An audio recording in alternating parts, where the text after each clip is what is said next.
There is a lot to consider when the time comes for you to put an offer in on a home. Of course, there's the price, but you should also be thinking about conditions. Which ones should you include, and how do they best protect you? Joining us now to answer some of these questions, real estate expert Simon Tam. Good to have you in studio. Thanks for having me. Okay, so people are putting conditions back on their offers. We're seeing a lot of that, but what conditions are you seeing in these offers? So typically you would see an inspection condition, financing condition, and if it's a condo, a status certificate review condition. What is that? So your lawyer reviews a status certificate. It's a huge document, 150 pages around there, and it contains all the financials of the condo corporation.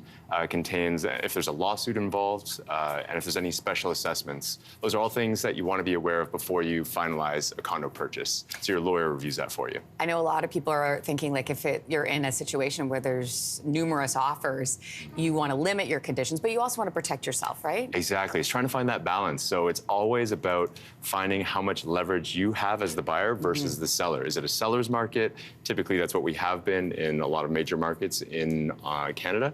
But right now, it's slightly moved towards a little bit towards a balanced market again. Okay, so that's there's nice an to hear. opportunity for buyers to include some more conditions. So let's talk specific. So when it comes to a home inspection condition, what is your go-to strategy?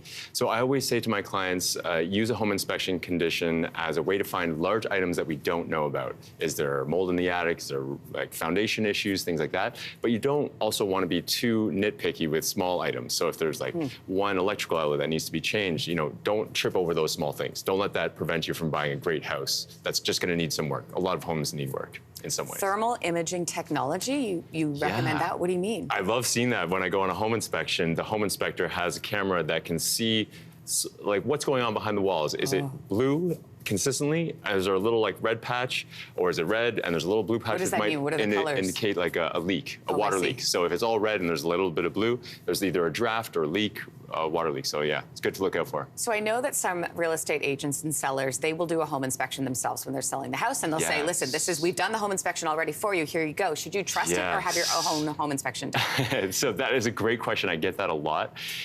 It's great to do your own if you can. So if there's an offer date, maybe you could do an inspection before the offer date if you're really serious about the home. I find it's just a great way because no inspector catches absolutely everything. A second set of eyes to look at the house.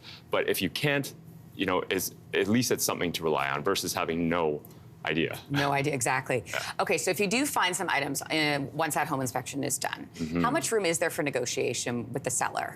Another great question. So if a home has been on the market, say like 60 days or more, and they've just been very grateful to get an offer, maybe you have a bit more leverage to negotiate some repairs before closing. If you've won in multiple offers, or if it's been very short on the market, then maybe you don't have a lot of leverage to negotiate any repairs because the sellers might say, well, just put the house back on the market and resell it to somebody else. Let's talk about financing conditions. Can you tell us? So it's important to have a pre-approval, and your 3 to 5 day conditional period is really just to make sure that you have your financing approved. You might also try and get an appraisal within that timeline, meaning that the lender agrees that what you've paid for the house is what the house is worth. Okay, that's good to know, too. You mentioned condos. So for anybody looking to buy a condo, what are the common offer conditions you see in that? It's that status certificate. So that is the main one, having that reviewed. A special assessment is something you want to be aware of. I've seen a special assessment of $30,000 or more. So each owner has to pay $30,000 for an unforeseen expense. So like the roof needs being done and they didn't plan for that in the budget. So that's, it'll be very clear if that's happening. So you just want to make sure that that's not happening. All right, well, thanks so much for the great tips. I appreciate it. Yeah, thanks for having me. All right, you take care. Hey, thanks for watching. If you liked this, be sure to subscribe here, or you can check out more Your Morning videos right here.